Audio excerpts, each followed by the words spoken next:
बात है कि एक मेरे को लगता है कि ये अकेली ऐसी स्पेशलिटी है जिसका कॉस्ट इनफैक्ट कम हुआ है टाइम के साथ। ये भी बड़ा लोगों को अचंभा होता है कि अरे कैंसर में आप ट्रांसप्लांट कैसे कर सकते हैं? तो एक ये शरीर का अकेला ऐसा कैंसर है जिसका कि कैंसर होने के बावजूद भी ट्रांसप्लांट किया जा सकता है। पहले एक ये कॉन्सेप्ट था कि अगर आप जो है शराब पीते हैं और आप लिवर ट्रांसप्लांट के कैंडिडेट भी हैं, तो जब तक 6 महीने नहीं निकल गए तब तक कुछ नहीं हो पाएगा। एक लॉजिकल क्वेश्चन जो सबसे ज्यादा पेशेंट्स पूछते हैं कि डॉक्टर साहब वो लिवर ट्रांसप्लांट तो करा लें, लेकिन लिवर मिलेगा कहां से? जो सबसे कमाल की पावर जो भगवान ने लिवर को दी है वो है कि पावर टू रीजनरेट। एक शायद शरीर में 2 ही अंग भगवान ने ऐसे बनाए हैं, एक लिवर और एक आदमी के बाल, जो कि आप उनको काट दें तो वो दोबारा अपने उग जाते हैं या रीजनरेट कर जाते हैं। लिवर आपने डोनेट कर भी दिया आपने आधा, तो आपके पास फिर भी एक ही लिवर बचा। हाँ, फैमिली मेंबर ये सब पूछना चालू कर देते हैं कि ये लिवर देगा, इसको कितना रिस्क? कि ट्रांसप्लांट हो गया, ऐसा नहीं है कि ट्रांसप्लांट हो गया तो अभी आप सही हो गए, उसके बाद भी मरीज को आजीवन अपना। गुड आफ्टरनून फ्रेंड्स, मैं डॉक्टर वीके मिश्रा आपका होस्ट। आज मैं बात करूंगा लिवर ट्रांसप्लांट के बारे में। लिवर ट्रांसप्लांट के लिए डिस्कस करने के लिए आज हमारे साथ हैं doctor Abhishek Yadav. Doctor Abhishek Yadav is a liver transplant surgeon as Apollo hospitals Lucknow. Doctor Abhishek Yadav has vast experience. उन्होंने करीब 19 सालों में 2000 लिवर ट्रांसप्लांट किए हैं with more than 95% success rate. उन्होंने ज्यादा से 4000 से ज्यादा हेपेटो बिलियरी सर्जरीज भी की हैं विद एक्सीलेंट रिजल्ट्स। अगर हम एक्सपीरियंस की बात करें तो डॉक्टर अभिषेक यादव ने कोरिया में काम किया है, इंद्रप्रस्थ अपोलो हॉस्पिटल दिल्ली में काम किया है। He has very vast experience. He is a liver transplant surgeon with Apollo hospital Lucknow. Welcome doctor Abhishek, thank you so much for sparing time. आपने हमें टाइम दिया, मैं बहुत आभारी हूं आपका। वेलकम। डॉक्टर अभिषेक, जरा मुझे बताइए कि जो जीआई सर्जरी है, जीआई सर्जरी का इतना वास्ट फील्ड है। इतना वास्ट फील्ड से मेरा मतलब है लोग गॉलब्लैडर सर्जरी में जाते हैं, लोग ईसोफेजियल सर्जरी में चले जाते हैं, लोग बहुत सारी दूसरी रोबोटिक सर्जरी में जाते हैं।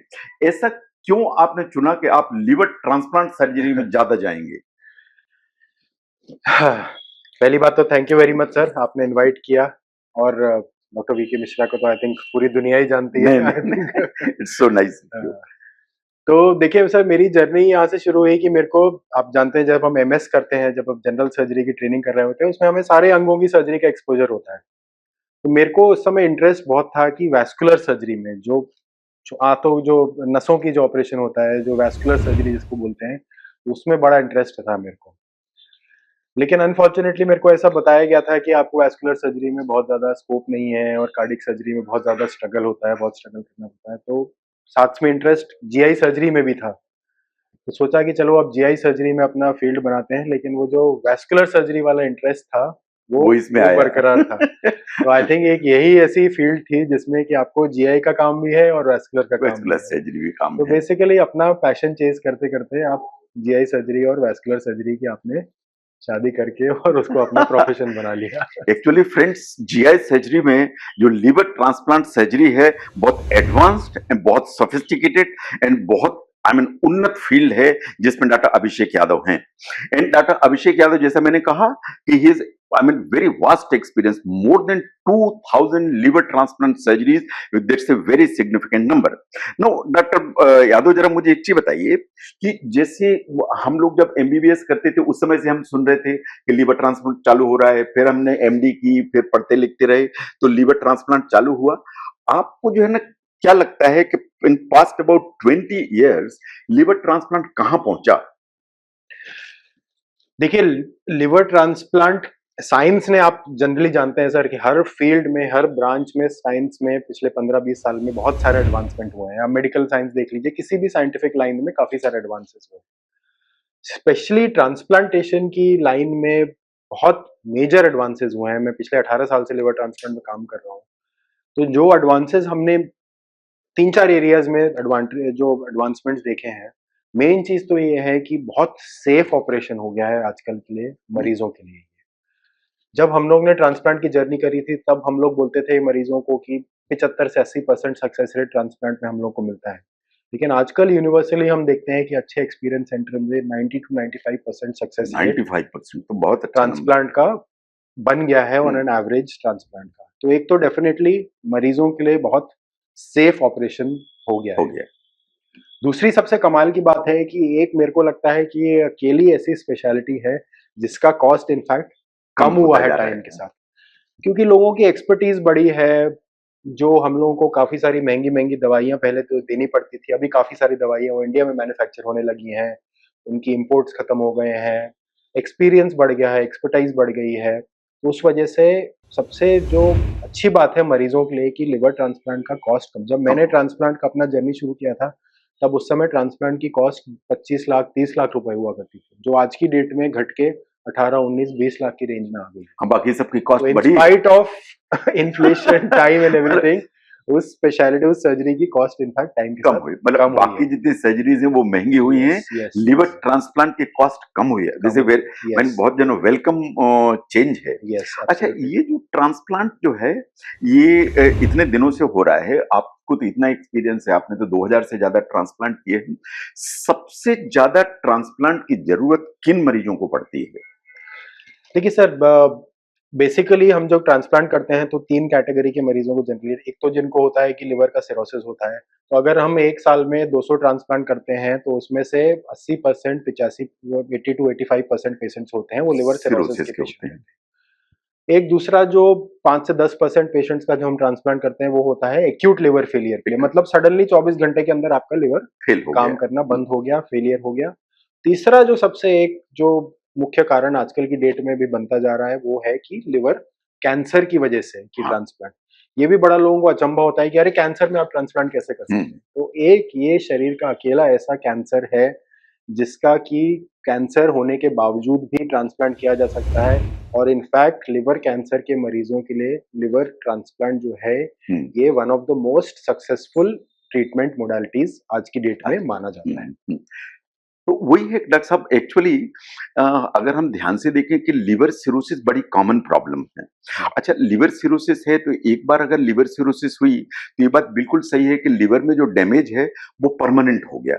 जब परमानेंट अगर डैमेज हो गया तो ये जो पेशेंट्स हैं लाइफ लॉन्ग कुछ ना कुछ मेडिकेशंस पे होते हैं, लेकिन एज गैस्ट्रोएंटरोलॉजिस्ट मेरा ऐसा अनुभव है कि अप टू सर्टेन लिमिट तो आप दवाइयों से मैनेज कर सकते हैं। जी लेकिन एक स्टेज तो ऐसी आती है कि नाउ ये पेशेंट जो है ना दवाइयों से मैनेजेबल नहीं है, तो वो नहीं है manageable, that is the point जो हमें लगता है कि what else really can be offered.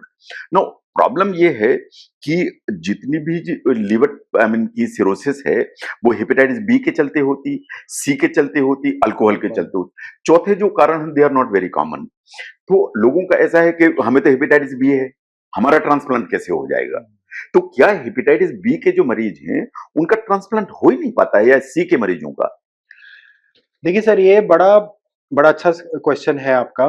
Hepatitis B और हेपेटाइटिस सी में पिछले, आई थिंक हेपेटाइटिस बी और सी के बारे में आप जितना जानते हैं उतना शायद मैं नहीं जानता होऊंगा, क्योंकि आप हेपेटाइटिस बी और सी के बहुत हमसे बहुत ज्यादा मरीज आप आई थिंक ट्रीट कर चुके होंगे। तो हेपेटाइटिस बी और सी में बहुत अच्छा जो एडवांसमेंट हुआ है कि इन दोनों वायरस की बीमारियों के लिए बहुत अच्छे दवाइयां। एंटीवायरल्स आ गए हैं जिनके बारे में आप शायद मुझसे बहुत ज्यादा जानते हैं। हम्म। तो इन एंटीवायरल दवाइयों की वजह से क्या हो गया है कि पहली बात तो हेपेटाइटिस बी और हेपेटाइटिस सी में जब ट्रांसप्लांट की जरूरत पड़ती है वो काफी कम हो गया है, क्योंकि अभी हेपेटाइटिस बी हेपेटाइटिस सी अभी दवाइयों से ही मैनेज हो जाता है। पहले जब हम लोग आज से 20 साल पहले ट्रांसप्लांट करते थे तो हम लोग अगर साल में 100 ट्रांसप्लांट कर रहे हैं तो उसमें से शायद 30 या 40 मरीज हेपेटाइटिस सी के मरीज होते थे। लेकिन आजकल हेपेटाइटिस सी के मरीज हार्डली ट्रांसप्लांट हार्डली। तक पहुंचते हैं क्योंकि इतनी अच्छी दवाइयां आ गई हैं कि होती। बी और सी के लिए। लेकिन अगर किसी मरीज को बी या सी की वजह से हेपेटाइटिस की अगर उनको लिवर का फेलियर हो भी गया है दवाइयों के बावजूद, तब भी उनमें ट्रांसप्लांट बहुत अच्छे तरीके से हो सकता है और उनका सक्सेस रेट बहुत अच्छा हो गया है। अच्छा हो गया है। एक और जो मुख्य कारण आजकल जो बनता जा रहा है जिसके बारे में भी लोग आई थिंक आपकी प्रैक्टिस में भी आप देखते होंगे कि एक मुख्य कारण जो अभी लिवर फेलियर का बनता जा रहा है वो बनता जा रहा है ये fatty liver fatty disease liver. या नॉन अल्कोहलिक फैटी लिवर। तो हम लोग ये देख रहे हैं कि हम लोग ने वायरस पे तो कंट्रोल कर लिया हेपेटाइटिस बी हेपेटाइटिस, तो ट्रांसप्लांट के लिए उन मरीजों का लेवल तो अभी नंबर संख्या कम होती जा रही है, लेकिन जो फैटी लिवर डिजीज है जो लाइफस्टाइल डिजीज है उसकी वजह से ट्रांसप्लांट की लोगों की रिक्वायरमेंट बढ़ बढ़ती गई। जा रही है। और ये सिर्फ लिवर ट्रांसप्लांट में नहीं, हर स्पेशलिटी में हम ये देख रहे हैं कि हमने ट्यूबरक्लोसिस पे तो कंट्रोल कर लिया, मलेरिया पे कंप्लेंट का कंट्रोल कर लिया, लेकिन डायबिटीज, हार्ट अटैक, स्ट्रोक, जो लाइफस्टाइल के रिलेटेड बीमारियां वो बढ़ रही हैं, वो बढ़ती जा रही बिल्कुल बिल्कुल। है। तो इसी तरीके से तो ये बी एंड सी का वैसी इंसिडेंस कम हो गया है लिवर जी जी ट्रांसप्लांट। बिल्कुल। इसका मतलब ये है कि ज्यादातर जो ट्रांसप्लांट का रिक्वायरमेंट सिरोसिस में आ रहा है, वो आ रहा है alcoholic liver yes, disease non और alcoholic. Non alcoholic liver disease, that is fatty liver related. Absolutely. No, पहले एक ये कॉन्सेप्ट था कि अगर आप जो है शराब पीते हैं और आप लिवर ट्रांसप्लांट के कैंडिडेट भी हैं, तो जब तक 6 महीने नहीं निकल गए तब तक कुछ नहीं हो पाएगा। कि आपने छोड़ी है, उसके बाद 6 महीने के बाद बात होगी कि ट्रांसप्लांट हुआ कि नहीं। जी जी ये जी। अब उसका क्या कॉन्सेप्ट है?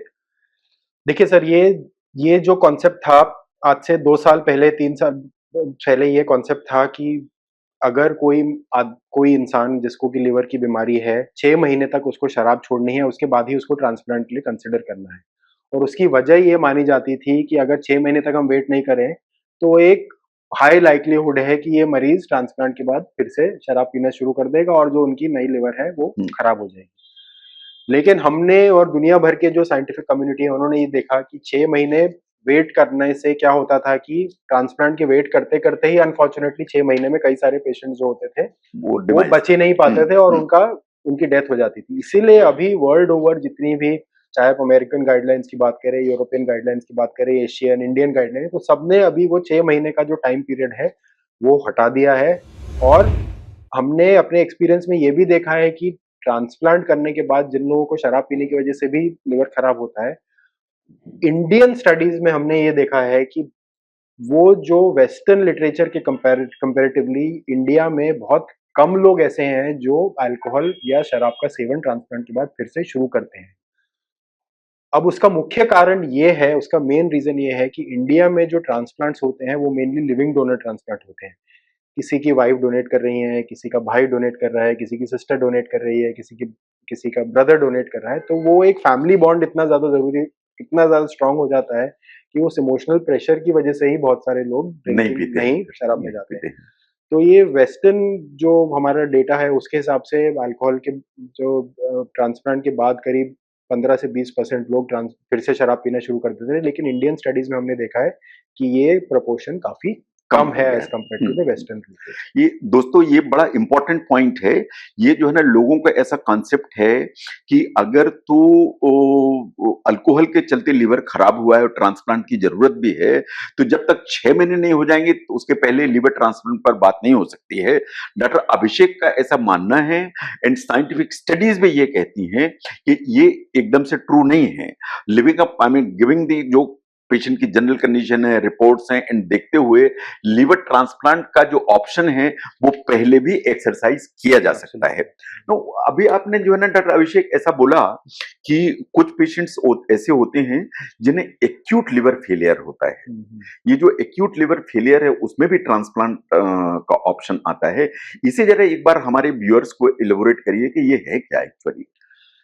देखिए, जो एक्यूट लिवर फेलियर का मतलब ये होता है कि ऐसी कोई आपकी लिवर के अंदर डैमेज हुआ, जो सिरोसिस की वजह से जो लिवर खराब होता है वो धीरे-धीरे की इंजरी, कंटिन्यूअसली इंजरी कोई होती है, 2 साल, 3 साल के अंदर आपका लिवर कंप्लीटली डैमेज होता है। लेकिन जो एक्यूट लिवर फेलियर होता है, उसमें उसका ये अर्थ है कि मतलब कि वो जो लिवर को चोट पहुँचाने वाली इंजरी इतनी ज़्यादा स्ट्रॉन्ग है कि लिवर ने इमीडिएटली 24 घंटे, 48 घंटे में ही काम करना बंद बंद कर कर दिया। दिया। उन सिचुएशंस में हमारे पास अगर दवाइयों से वो पेशेंट का लिवर रिकवर की स्थिति में नहीं रहता है, तब इन मरीजों में हमारे पास कोई ऑप्शन नहीं रहता है, बल्कि उनको इमरजेंसी तरीके पे लिवर ट्रांसप्लांट पे जाना ले पड़ता है। जाना पड़ता है। कई बार हमने अपने एक्सपीरियंस में ऐसे भी मरीजों को ट्रांसप्लांट किया है कि हमारे पास आज एक्यूट लिवर फेलियर का मरीज आया, 24 घंटे के अंदर ही हमने उनका पूरा वर्कअप करके, पूरा इवैल्यूएशन करके और उनका ट्रांसप्लांट किया। ट्रांसप्लांट कर दिया।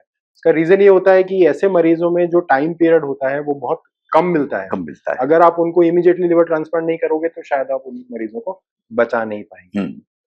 आजकल बड़ा इंटरेस्टिंग हो गया है कि एक्यूट लिवर फेलियर में जो मेडिसिन्स हैं, जिनके आप विशेषज्ञ हैं, मेडिकल केयर जो होती है, वो इतनी एडवांस हो गई है कि हम लोगों ने देखा है कि मरीज, एक्यूट लिवर फेलियर के बहुत सारे मरीज आजकल बिना ट्रांसप्लांट के ही निकल जाते हैं। निकल जाते हैं। उसका मेजर रीज़न ये है कि आईसीयू का केयर काफ़ी इम्प्रूव हो गया है, मेडिकल गैस्ट्रोएंटरोलॉजी, मेडिकल केयर काफ़ी एडवांस हो गई है। तो जो मेरे करियर के इनिशियल स्टेजेस में हम देखते थे कि एक्यूट लिवर फेलियर के सब मरीजों को ऑलमोस्ट ट्रांसप्लांट की ज़रूरत, अभी एक्यूट लिवर फेलियर के कई सारे मरीज बिना ट्रांसप्लांट के भी निकल जाते निकल हैं। जाते हैं। तो ये जो एक्यूट लिवर फेलियर की हम बात करते हैं, तो हम वायरल हेपेटाइटिस की बात करते हैं या इवन जो है acute hepatic I mean acute alcoholic hepatitis की भी यस, बात यस, करते हैं? यस। जी। मतलब even that is also option. Yes, yes, absolutely. Predominantly acute जो शराब की वजह से लिवर वो इतनी जल्दी जनरली खराब नहीं नहीं होता है, होता इस है, स्थिति में नहीं पहुंचता है कि उनको इमीडिएटली ट्रांसप्लांट करना पड़े। लेकिन वायरल ये मुख्य हेपेटाइटिस तरीके मुख्य कारण इनके हेपेटाइटिस ए, हेपेटाइटिस ई।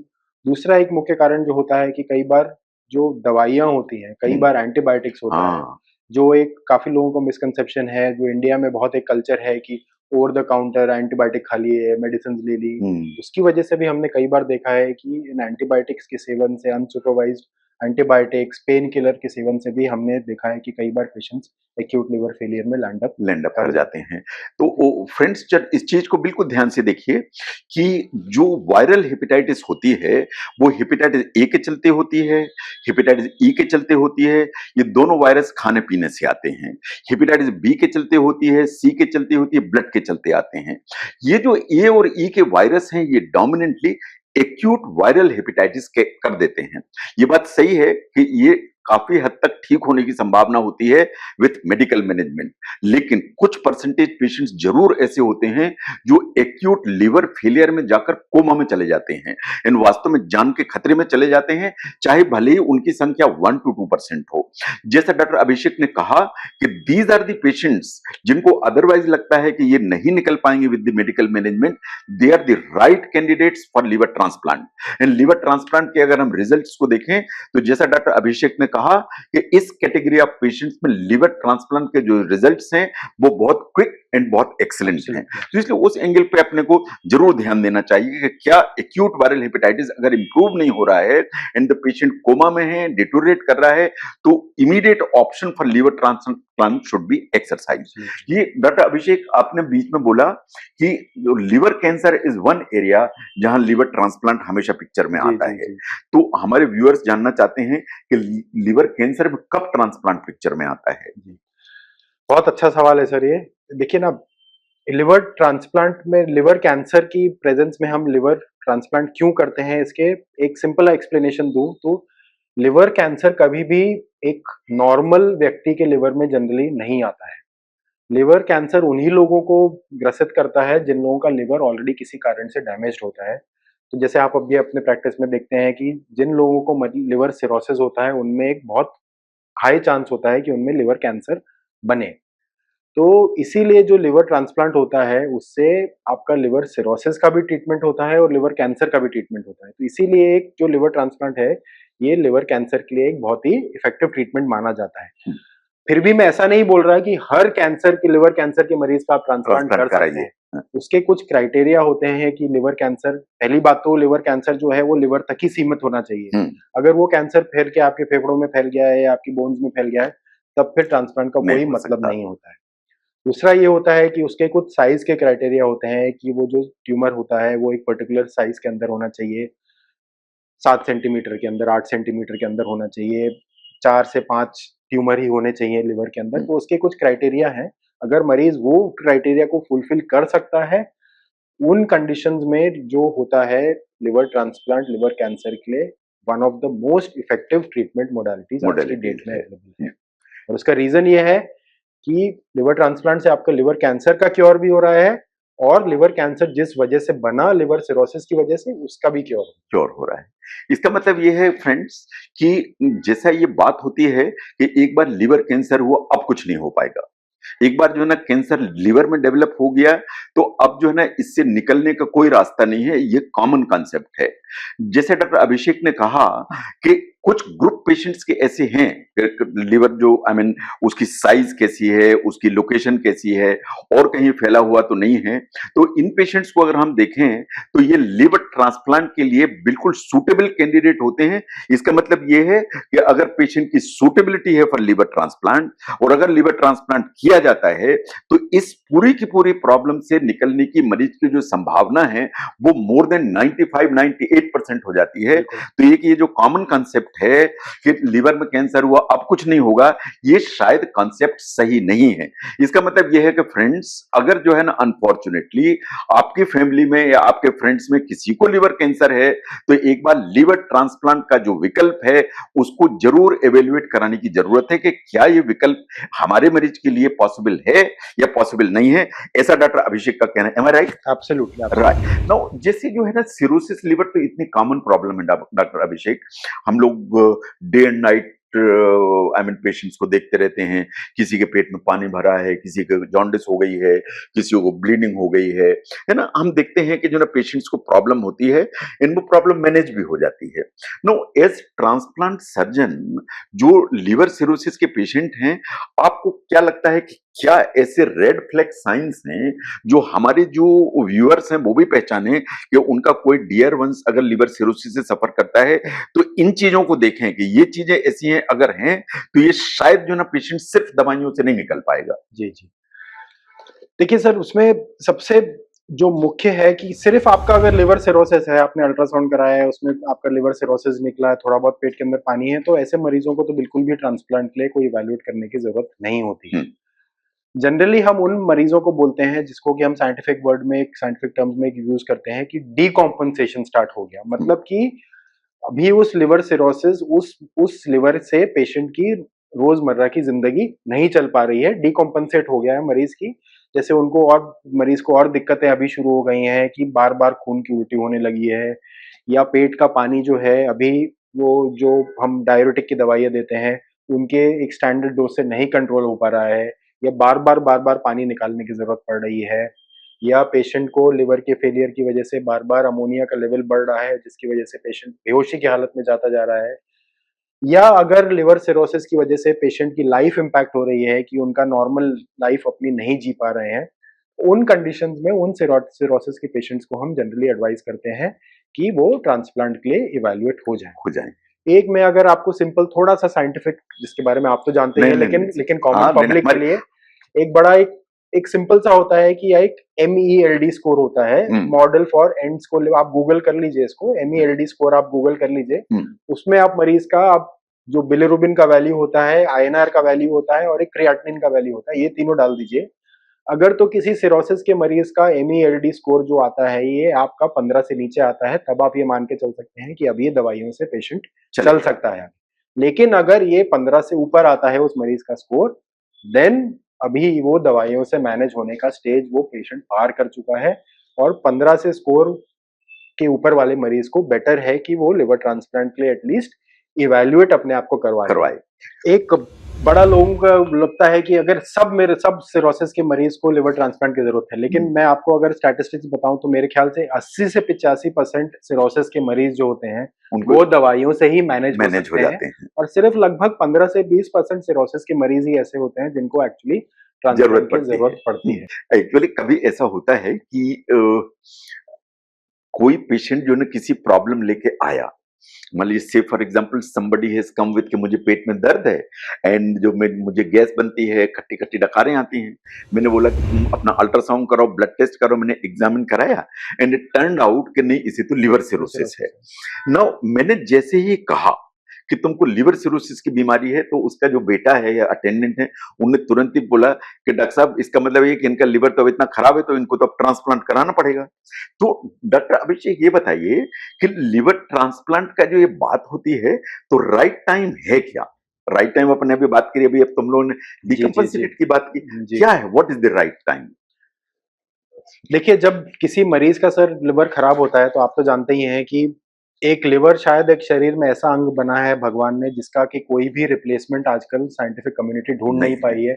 आपने किडनी के लिए डायलिसिस मशीन है, लंग के लिए डायलिसिस मशीन है, हार्ट के लिए सपोर्ट की मशीन है, लेकिन लिवर के लिए कुछ आज तक ना कोई मशीन है, ना मुझे लगता है कि 50 साल में कोई मशीन ऐसी बनने वाली है जो कि लिवर को सपोर्ट कर दे। तो जिन मरीजों को लिवर फेलियर हो जाता है, जो कि हमने ये डिकम्पनसेशन वाले स्टेज में या MELD स्कोर के ऊपर जो पहुंच गए हैं, उन मरीजों में हमको लिवर ट्रांसप्लांट के लिए एक जो हमारा कॉन्सेप्ट होता है जिसको हम बोलते हैं कि विंडो पीरियड का कॉन्सेप्ट होता है, कि जैसे ही हमारे को लगा कि मरीज की स्थिति, क्योंकि ये मरीज जो होते हैं इनको कोई ना कोई प्रॉब्लम रिपीटेडली चलती रहती है, कभी अमोनिया बढ़ जाता है, कभी खून की उल्टी हो जाती है, तो जैसे ही हमको कोई एक सूटेबल टाइम पीरियड मिलता है कि ये मरीज अभी स्थिति इनकी थोड़ी रिलेटिवली ठीक है कि ये मेजर सर्जरी टॉलरेट करेंगे, तब हम इमीडिएटली उनको ट्रांसप्लांट के लिए लेके जाते ले जाते हैं। हैं। एक मरीजों में बड़ा मिसकंसेप्शन हमने देखा है कि ये होता है कि अरे डॉक्टर साहब अभी मरीज की स्थिति थोड़ा सुधरने दीजिए, हाँ। फिर हम ट्रांसप्लांट के बारे में सोचेंगे। तो ये देखिए ना, स्थिति कभी उन मरीजों की सुधरती नहीं है। सुधरेगी कैसे? जब उनका लिवर खराब हो चुका है तो खराब हो चुका है। अब वो स्थिति तो तभी सुधरेगी जब उनका खराब लिवर जब सुधरेगा, और खराब लिवर को सुधारने के लिए कोई मशीन तो है नहीं। हाँ। तो जब तक वो, तो इसीलिए ये आई होप कि हम आपके चैनल से हम लोगों को ये थोड़ा मिसकंसेप्शन दूर कर सकें कि जिन मरीजों को डीकम्पेंसेटेड लिवर डिजीज है, उनमें अगर ट्रांसप्लांट की जरूरत है, तब फिर उनमें हमको ये वेट नहीं करना है कि मरीज ठीक हो जाए, मरीज बेटर हो जाए, उसके बाद हम ट्रांसप्लांट के बारे में सोचें। तो उसी स्थिति में ही कई बार हमको ट्रांसप्लांट के लिए लेके जाना पड़ता है। कई बार हमको ऐसी स्थिति में भी ट्रांसप्लांट करना पड़ता है कि मरीज वेंटिलेटर के ऊपर है, मरीज डायलिसिस के ऊपर है। लिवर फेलियर की वजह से अगर कोई पेशेंट वेंटिलेटर पे चला गया है, तो फिर उन वेंटिलेटर से कैसे निकलेंगे जब तक उनका लिवर ठीक नहीं हो। सही बात है। तो कई बार उसी स्थिति में हमको ट्रांसप्लांट करना पड़ता है। और फॉर्चुनेटली आजकल की डेट में इतने एडवांसमेंट्स के साथ उस स्थिति में ट्रांसप्लांट करने के बाद भी हमको 90% से ऊपर सक्सेस रेट ट्रांसप्लांट में मिलते हैं। ये फ्रेंड्स जो ना, ये बड़ा पिक्यूलियर है हमारी बॉडी में, and you will agree also कि ईश्वर ने हमारे जो शरीर के अधिकांश अंग सब दो दो बनाए हुए हैं। दो आंखें हैं, दो कान हैं, दो हाथ हैं, दो पांव हैं, दो फेफड़े हैं, दो गुर्दे हैं, लेकिन ईश्वर ने हार्ट और लिवर, ये दो ऑर्गन ऐसे हैं जो आपके बॉडी के अंदर सिंगल सिंगल बना के स्थापित कर दिए। नाउ इनमें प्रॉब्लम यही है कि एक बार अगर इनमें डिजीज आई तो उससे फिर निकलना बहुत आसान नहीं है। लेकिन जब भी अगर इन ऑर्गन्स में डिजीज आती है, चाहे वो हार्ट की प्रॉब्लम हो, चाहे लिवर की प्रॉब्लम हो, तो फिर आपको खुली आंख से देखना पड़ता है कि एट व्हाट स्टेज आपको दवाइयों से आगे बढ़ने की जरूरत है। आप मान लीजिए लिवर सिरोसिस है, उसको दवाइयों से मैनेज कराते हैं, लेकिन एक स्टेज ऐसी आती है कि उसके कॉम्प्लिकेशंस बार बार आ रहे हैं, पेट में बार बार पानी भर रहा है, खून की उल्टियां बार बार हो रही हैं, बार बार बेहोशी आ रही है। ये शायद इस चीज का संकेत है कि आपका ये जो लिवर है, जो ईश्वर ने ये की आपके शरीर में बना के भेजा है, वो शरीर को नहीं चला पा रहा है। और वो नहीं चला पा रहा है तो वो सब एरियाज हैं जहां आपको खुली आंख से देखने की जरूरत है कि कहीं आपको लिवर ट्रांसप्लांट के लिए एवेल्युएट कराने की जरूरत तो नहीं है। ये डॉक्टर अभिषेक का मैसेज है। नाउ सबसे जो ना, वो एक लॉजिकल क्वेश्चन जो सबसे ज्यादा पेशेंट्स पूछते हैं कि डॉक्टर साहब वो लिवर ट्रांसप्लांट तो करा लें, लेकिन लिवर मिलेगा कहां से? मतलब लिवर कहां से मिलेगा, वो इतना बड़ा प्रश्न है कि हमारी गाड़ी वहीं अटक जाती है। आप बताइए कहां से मिलेगा मरीजों को लिवर? लेकिन आपने सर जैसे बताया कि लिवर भगवान ने एक ही दिया है शरीर में, लेकिन जो सबसे कमाल की पावर जो भगवान ने लिवर को दी है वो है कि पावर टू रीजनरेट। एक शायद शरीर में दो ही अंग भगवान ने ऐसे बनाए हैं, एक लिवर और एक आदमी के बाल, जो कि आप उनको काट दे तो वो दोबारा अपने उग जाते हैं या रीजनरेट कर जाते हैं। तो इसी लिवर की शक्ति को हम यूटिलाइज करते हैं जब हम लिवर ट्रांसप्लांट करते हैं, कि जब ट्रांसप्लांट करते हैं तब उसमें जनरली फैमिली के एक मेंबर को अपने लिवर का एक भाग डोनेट करना पड़ता है। और जो सबसे अच्छी बात है कि जो आधा लिवर जो डोनर में बचता है वो भी 4 से 6 हफ्ते में बढ़ के नॉर्मल हो जाता है, और जो पेशेंट में जो लिवर जाता है आधा, वो भी 4 से 6 हफ्ते में बढ़ के अपना नॉर्मल स्थिति में आ जाता है। तो इसीलिए जो लिवर डोनर्स होते हैं उनको लॉन्ग टर्म में कोई भी दिक्कत नहीं होती है डोनेट करने के बाद अपनी नॉर्मल। मैं सब अपने मरीजों को बताता हूँ कि आपके पास 2 किडनी है, आपने डोनेट कर दी तो आपके पास फिर भी एक ही किडनी बची है। लिवर आपने डोनेट कर भी दिया आपने आधा, तो आपके पास फिर भी एक ही लिवर बचा है। तो ये तो एक तरीके जो मुख्यतर कारण जो जिस तरीके का ट्रांसप्लांट हम लोग करते हैं वो यही होता है कि फैमिली में से किसी को अपना एक भाग डोनेट करना पड़ता है। कुछ ट्रांसप्लांट जो होते हैं, शायद देश में 10 से 15% ट्रांसप्लांट ऐसे होते हैं जो कि मृत्यु के बाद या डेथ के बाद जो लोग अपने ऑर्गन्स डोनेट करते हैं, जो ब्रेन डेथ जो लोग डोनेट करते हैं, कुछ 10 से 15% ट्रांसप्लांट ऐसे होते हैं, लेकिन मैक्सिमम ट्रांसप्लांट जो होते हैं वो यही होते हैं कि फैमिली में से किसी को अपने लिवर का एक भाग डोनेट करना है। नहीं, और ये जो कैडेवर वाले जो ट्रांसप्लांट हैं, वो अपना उत्तर प्रदेश है जिस एरिया में हम लोग हैं, यहाँ क्या लगता है आपको, क्या सीन है? मतलब कैडेवर जो की अवेलेबिलिटी है या अवेलेबिलिटी नहीं है? बहुत कम है सर, बहुत ही extremely low. I think cadaver transplant का इंडिया में, मैं अगर आपको बाहर की पॉपुलेशन, जब अमेरिका में या यूरोप में अगर ट्रांसप्लांट होते हैं तो वहाँ पे जो 80 से 85%, 80 से 90% ऑलमोस्ट ट्रांसप्लांट कैडेवरिक ट्रांसप्लांट होते हैं, और सिर्फ 10 से 15% जो होते हैं वो लिविंग डोनर ट्रांसप्लांट होते हैं। इंडिया में वो प्रोपोर्शन एकदम उल्टा है। उल्टा है। इंडिया में जो मैक्सिमम जो 90% ट्रांसप्लांट लिविंग डोनर होते हैं और खाली 10%।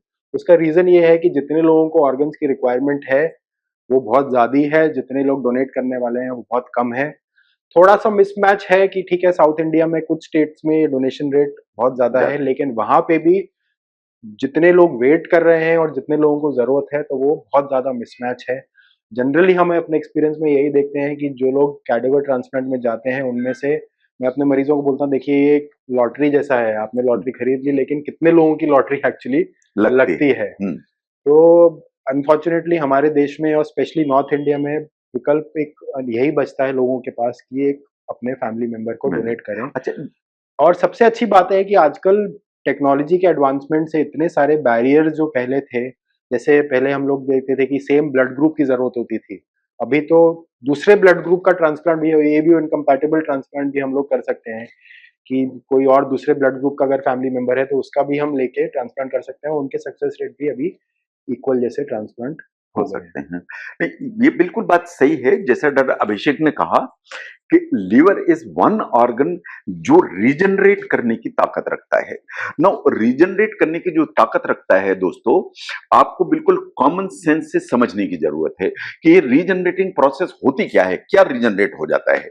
जैसे छिपकली की पूंछ कट जाए, जैसे अगर छिपकली की पूंछ कट जाए, उस छिपकली को आप वॉच करते रहें तो आप देखेंगे कि महीने भर के अंदर उसकी जो पूंछ है वो दोबारा उग जाती है। This is the regenerating power. ऐसे ही लीवर जब ट्रांसप्लांट होता है और लिविंग डोनर से लिया जाता है, तो जिस व्यक्ति से लीवर लिया जाता है, तो ऐसा नहीं है कि पूरा लीवर निकाल लिया जाता है।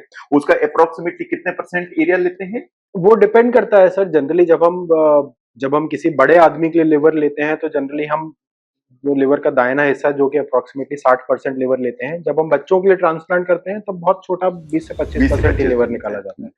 लेकिन जो भगवान ने हमको जितना लिवर दिया है हमारे शरीर में, एक्चुअली हमको उसके सिर्फ 20 से 25% की जरूरत है। हम लोग कई बार जो लिवर कैंसर का भी किसी मरीज का ऑपरेशन करते हैं तो हम कई बार 80% भी लिवर निकाल देते हैं, तो 20% लिवर पे भी काम चलता है, आदमी काम करता रहता है। ये जो बात करते हैं आपके फैमिली मेंबर होना चाहिए, तो फैमिली मेंबर की कैटेगरी में कौन कौन आता है?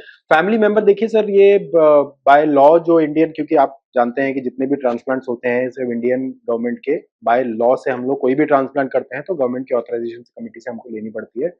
तो जो गवर्नमेंट जो दो कैटेगरीज में कैटेगराइज करती है, एक होता है कि नियर रिलेटिव्स, मतलब जिसमें आपके की मदर फादर हो गए, ब्रदर सिस्टर हो गए, बेटा बेटी हो गए या स्पाउस हो गए, ये आ गए फर्स्ट डिग्री रिलेटिव। इसमें तो आप बिना किसी से परमिशन लिए भी अपने नॉर्मल पेपर से डॉक्यूमेंट। फिर दूसरे आते हैं कि एक एक्सटेंडेड फैमिली, जिसमें आपके चाचा भतीजे के बच्चे, ग्रैंड पेरेंट्स एक्सेट्रा, ये सब आते हैं फैमिली मेंबर।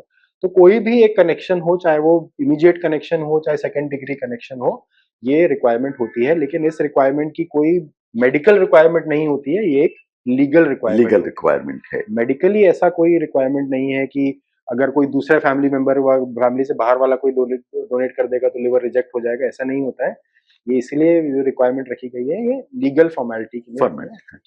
लेकिन एज लिवर स्पेशलिस्ट ये तो क्वेश्चन हमारे सामने हमेशा आता है कि जैसे मैं किसी को अगर बोलता हूं कि इनको तो ट्रांसप्लांट की जरूरत है और उनके बेटे ने बोला कि हम लिवर देने के लिए तैयार हैं, तो फैमिली मेंबर ये सब पूछना चालू कर देते हैं कि ये लिवर देगा, इसको कितना रिस्क, इसको रिस्क बताइए कि इसको कोई खतरा तो नहीं है, ये तो जान के खतरे में नहीं फंस जाएगा। जी देखिए, उसके दो तरीके हैं देखने के। देखिए, लिवर डोनर जब ऑपरेशन करवा रहा है तब उसको भी ऑपरेशन तो करना ही है, बिना ऑपरेशन के तो उसका लिवर निकल नहीं जाएगा। तो ऑपरेशन से रिलेटेड कोई भी किसी भी ऑपरेशन में रिस्क रहता है।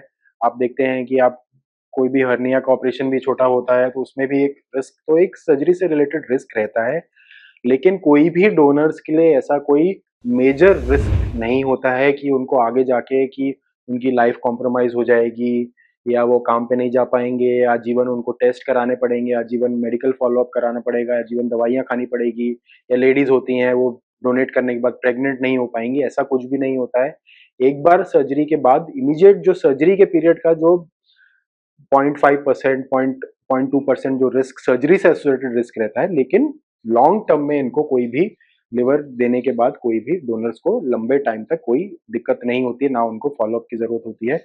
और आजकल सबसे अच्छी बात है कि पहले डोनर्स को एक थोड़ा ये हेसिटेशन रहता था कि उनको ट्रांसप्लांट कराएँगे तो पेट में एक चीरा आ जाएगा। हाँ। लेकिन अभी ये जो डोनर्स का ऑपरेशन है, यही लैप्रोस्कोपी और रोबोटिक के ज़रिए भी होने लगा है, हम लोग करने लगे हैं। तो अभी डोनर्स को जो होता है वो चीरा भी नहीं आता है, बहुत ही छोटे चीरे से हम लोग लिवर का डोनेशन का ऑपरेशन कर दैट्स देते हैं। वंडरफुल।